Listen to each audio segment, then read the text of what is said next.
बच्चे जो कि क्लास 9th में जाने वाले हैं या फिर ऑलरेडी उनका सेशन स्टार्ट हो चुका है, ये जो वीडियो है बेटा वो आप लोगों के लिए है। और इस वीडियो में हम डिस्कस करेंगे, जैसे कि आपने टॉपिक देख लिया होगा कि how to start class 9th। और आप सबको मैं बताऊंगी इस वीडियो में कि आपका जो ये अभी वेकेशंस हैं आपके, इनको कैसे यूटिलाइज करना है नाउ। फिर उसके बाद आपकी अप्रैल में क्लासेस लगेंगी, उसके बाद समर वेकेशंस जो है वो आपके स्टार्ट हो जाएंगी। उन डेज को कैसे यूटिलाइज करना है, कैसे वेस्ट नहीं करना है टाइम अपना, ठीक है, वो सारा मैं आपको इस वीडियो में डिस्कस करने वाली हूँ। प्लस आपको बेटा कोई भी मतलब आपके फ्रेंड वगैरह या आपके कोई भी आसपास के जो लोग हैं वो बोलते हैं कि एनसीईआरटी के अलावा आप लोग ये चीज़ें भी फॉलो करें, एक्स्ट्रा कुछ मटेरियल बताते हैं वो आपको कि ये भी ले लो, है ना, मतलब वो बुक्स एक्स्ट्रा परचेज कर लो।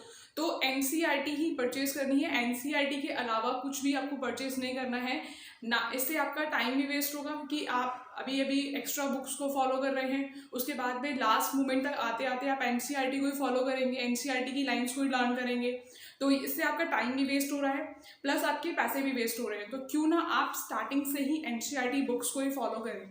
तो आपको एनसीईआरटी की बुक्स ही फॉलो करनी है, कोई भी एक्स्ट्रा मटेरियल यूज नहीं करना है, ठीक है।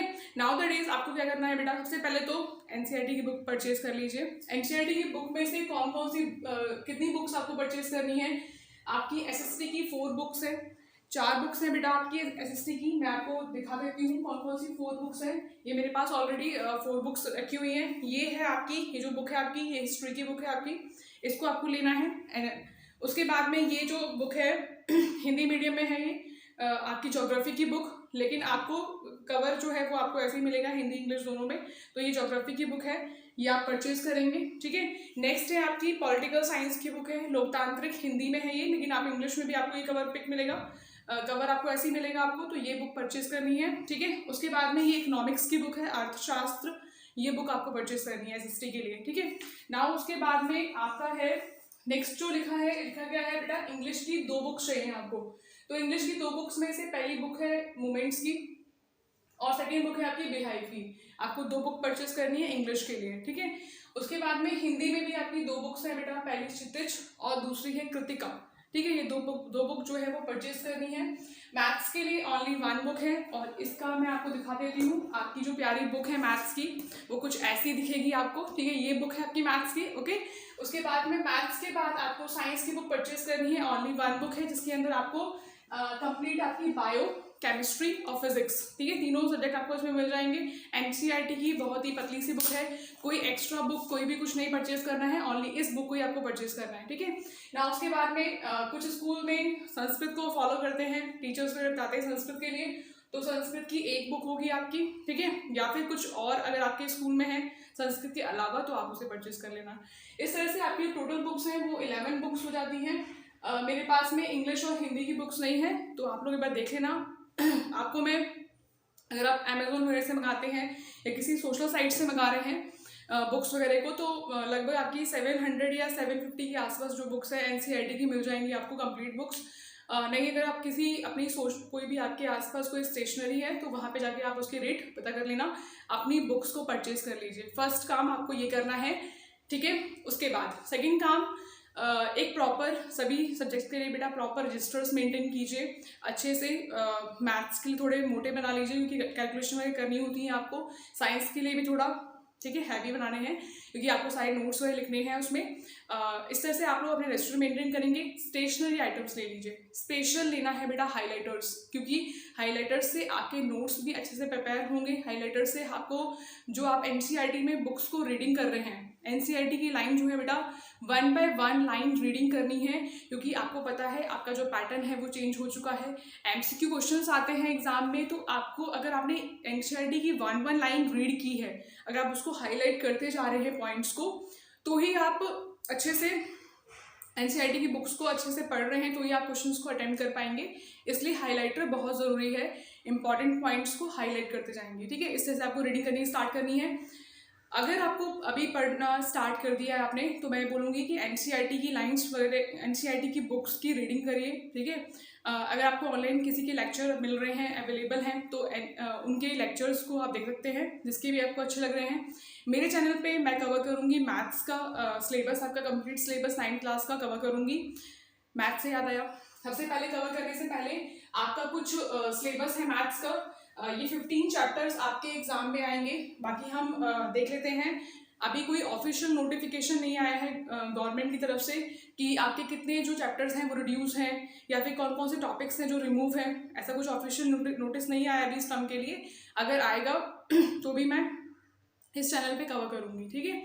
लेकिन फिलहाल के लिए आपको लेके चलना है बेटा कि आपके एग्जाम में 15 चैप्टर्स हैं, ठीक है। 15 चैप्टर्स हैं। जो बच्चे क्लास 8 में थे और लेवल 2 में थे उन बच्चों के एग्जाम में 7 चैप्टर्स आए थे उनके एग्जाम में।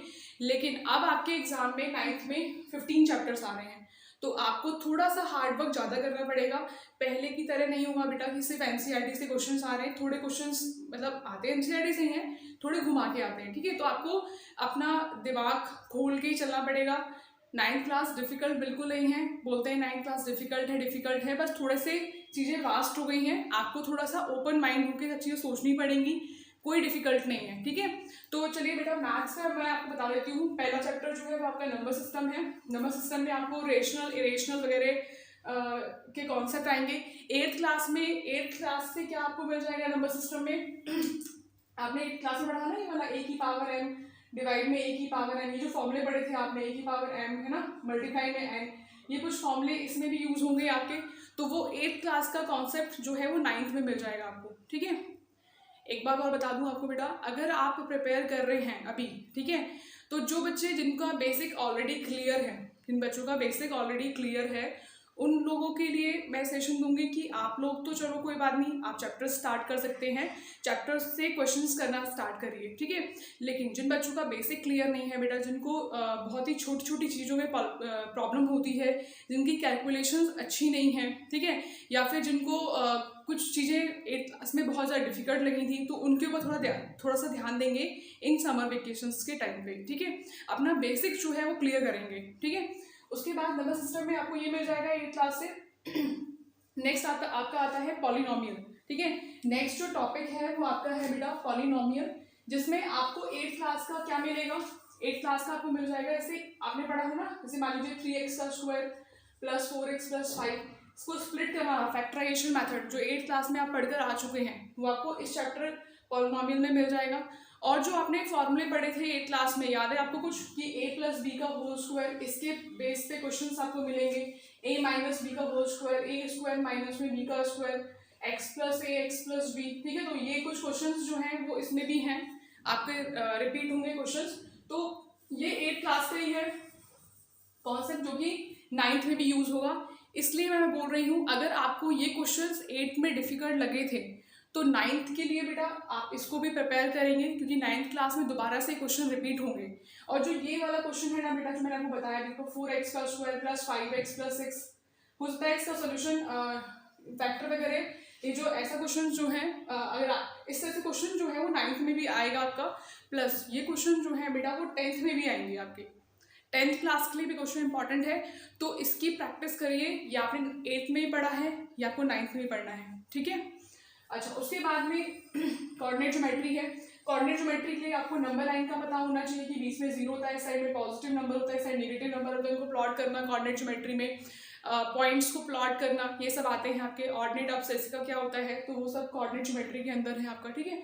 फिर आपका जो 4th चैप्टर है वो है लीनियर इक्वेशन इन 2 वेरिएबल्स। आप लोग जब क्लास 8 में थे तो आपने लीनियर इक्वेशन इन 1 वेरिएबल किया है। नाउ अब क्लास 9th में आपको लीनियर इक्वेशन इन 2 वेरिएबल करना है। 2 वेरिएबल मतलब ऐसे कुछ, जैसे मान लीजिए आप 3x प्लस में 4y प्लस 5 इक्वल टू 0 ऐसे लिख रहे हैं, तो आपके पास 2 वेरिएबल है x एंड y, इनको सॉल्व करना सीखना पड़ेगा आपको 4th चैप्टर में, ठीक है। उसके बाद में 5th चैप्टर जो है इंट्रोडक्शंस टू यूक्लिड ज्योमेट्री, ये पूरा न्यू है आपके लिए। लाइन्स एंड एंगल्स, ट्राइंगल, ये सारे जो लाइन्स एंड एंगल्स हैं, इनके लिए मैं आपको बता दूं कि आपको क्या क्या चीज़ें बेटा प्रिपेयर करनी है, क्या बेसिक चीज़ें आपको प्रिपेयर करनी है अपनी समर वेकेशंस में। Lines and angles, triangle, quadrilateral, area of parallelogram and triangle, circles, ये सारे चैप्टर्स के लिए आपको इनका बेसिक कंप्लीट करना है। लाइक आपको पता होना चाहिए बेटा कितने टाइप के ट्राइंगल्स होते हैं, ठीक है। और आपको पता होना चाहिए कि क्वाड्रिलेटर्स की कौन कौन सी क्वाड्रिलेटर आपने पढ़े थे 8th क्लास में, उनकी प्रॉपर्टीज़ पता होनी चाहिए आपको। अगर आपको क्वाड्रिलेटर की प्रॉपर्टीज़ नहीं पता है तो आप लोग इन क्वेश्चंस को नहीं अटेम्प्ट कर पाएंगे, ठीक है। और प्लस आपको सर्कल के बारे में नॉलेज होनी चाहिए, कहाँ पे सेंटर होता है, क्या रेडियस है, क्या डायमीटर है। मैं उन बच्चों के लिए बता रही हूँ जिन बच्चों का बिल्कुल भी बेसिक क्लियर नहीं है, वो भी 9th को कैसे स्मूथली निकाल पाए, इसलिए मैं आपको ये पॉइंट डिस्कस कर रही हूँ। अगर आपके ऑलरेडी ये सब कुछ कंप्लीट है तो आप इतने पोर्शन को स्किप करके आगे देख सकते हैं। लेकिन अगर जो बच्चे बिल्कुल इनिशियली स्टार्ट कर रहे हैं, उनको थोड़ी सी भी नॉलेज नहीं है, जिनका मैथ बहुत ज़्यादा वीक था, वो भी कवर कर पाए सारे चैप्टर स्मूथली, तो उनके लिए बता रही हूँ कि उनके लिए मैं आपके साथ डिस्कस कर रही हूँ कि कौन कौन सी बेसिक चीज़ें हैं जो आपको क्लियर करनी है अपनी समर वेकेशंस में, ठीक है। अच्छा, उसके बाद में आपको ट्राइंगल के लिए, एंगल्स के लिए बेटा कॉरेस्पॉन्डिंग एंगल क्या होते हैं, एडजेसेंट एंगल क्या होते हैं, वर्टिकली अपोजिट एंगल क्या होते हैं, लीनियर पेयर किसे बोलते हैं, सप्लीमेंट्री एंगल क्या है, कॉम्प्लीमेंट्री एंगल क्या है, जो बिल्कुल बेसिक था क्लास 8 का, वो आपको सब कुछ क्लियर करना है, अपना बेसिक क्लियर करके रखना है अगर आपको इन सारे चैप्टर्स को बहुत ही स्मूथली करना है, ठीक है। फिर आपका कंस्ट्रक्शन चैप्टर आता है। कंस्ट्रक्शन चैप्टर जो है वो इस बार रिमूव था क्लास 9 का, लेकिन बहुत ज़्यादा स्कोरिंग चैप्टर है। प्रे करिए भगवान से कि आपका कंस्ट्रक्शन चैप्टर जो आपके एग्जाम में पूछ लिया जाए तो अच्छा रहेगा, क्योंकि कंस्ट्रक्शन बहुत स्कोरिंग चैप्टर है और बच्चों को इंटरेस्ट भी आता है कंस्ट्रक्शन करने में। फिर आपका आता है 12 चैप्टर हेरोन्स फॉर्मूला। अगेन आपको ट्राइंगल के बारे में नॉलेज होनी चाहिए। हेरोन्स फॉर्मूले के लिए भी बहुत आसान फॉर्मूले हैं इसके, थोड़ा एक न्यू फॉर्मूला है जो मैं आपको सिखाऊंगी। अच्छा, उसके बाद में surface area and volume chapter जो है बेटा वो भी है आपके एग्जाम में। तो आपने क्लास 8 में मेंसुरेशन चैप्टर था ना, जैसे बच्चे मेरे को कमेंट कर रहे थे मैम मेंसुरेशन में बहुत प्रॉब्लम है, तो मीन्स आपको मेंसुरेशन में इसलिए प्रॉब्लम हो रही है क्योंकि आपको डायग्राम ड्रॉ नहीं करने आ रहे हैं बेटा। डायग्राम्स को ड्रॉ करने में, डायग्राम को अंडरस्टैंड करने में, कहाँ पे वॉल्यूम निकालना है, कहाँ पे उसका टोटल सरफेस एरिया निकालना है, कहाँ पे कर्व सरफेस एरिया निकालना है, उसमें प्रॉब्लम हो रही है आपको कहीं ना कहीं। तो इसका मतलब ये हुआ कि आपका, और फॉर्मूले, उसके बहुत सारे फॉर्मूले हैं, आपने जो 8th क्लास में फॉर्मूले पढ़े हैं वो भी आएंगे, प्लस कुछ एक्स्ट्रा फॉर्मूले भी आएंगे आपके एग्जाम में, इसलिए 9th क्लास के लिए आपको उन फॉर्मूले को भी रिवाइज करना है, ठीक है। एंड प्लस आपको बेटा कॉन्सेप्ट भी समझने हैं अगर आपको ये चैप्टर जो है करना है। और ये एक ऐसा चैप्टर है बेटा जो 9th में भी है और 10th में भी है, तो आप इसको स्किप नहीं करते बिल्कुल भी, ठीक है। तो अभी से अच्छे से उसके जो फॉर्मूले हैं, उनके बारे में कहाँ पे क्या चीज़ें निकालनी होती हैं, उनको अच्छे से क्लियर करेंगे, ठीक है। अच्छा, उसके बाद में आता है स्टैटिस्टिक्स चैप्टर बेटा। स्टैटिस्टिक्स चैप्टर अगेन इजी है। आप लोगों ने मीन मीडियन मोड जो है उनके बारे में आप जानते हैं, 7th क्लास में पढ़ा है आपने। मीन मीडियन मोड को लेकर क्वेश्चंस आते हैं और कुछ ग्राफ बेस्ड क्वेश्चन आते हैं, जिसमें आपको बार ग्राफ, हिस्टोग्राम, है ना, फ्रीक्वेंसी, पॉलीगन्स, ये सब प्लॉट करने होते हैं ग्राफ के ऊपर। ये भी काफ़ी अच्छा स्कोरिंग चैप्टर है स्टैटिस्टिक्स। फिर आता है प्रोबेबिलिटी। प्रोबेबिलिटी के आपने क्वेश्चंस थोड़े बहुत किए होंगे, छोटी क्लासेस में 1-2 क्वेश्चंस किए होंगे, ज़्यादा नहीं किए होंगे, लेकिन आपको बहुत ही अच्छे से पढ़ना है क्लास 9th में।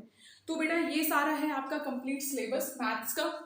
बहुत इजी है, अपनी जर्नी को बहुत ही स्मूथली स्टार्ट करिए। अपना टाइम को बेटा वेस्ट नहीं करना है। अभी तो पूरा ईयर पड़ा है, लेकिन जब तक आप ट्राई करिए डेली की डेली सारे जितने भी आपके सब्जेक्ट्स हैं, कुछ थोड़े थोड़े कॉन्सेप्ट पढ़िए, लेकिन डेली पढ़िए। ऐसा ना हो कि आप सिर्फ एग्जाम टाइम पे पढ़ रहे हैं, फिर पैनिक हो रहे हैं कि हमारा ये छूट गया, हमारा वो छूट गया।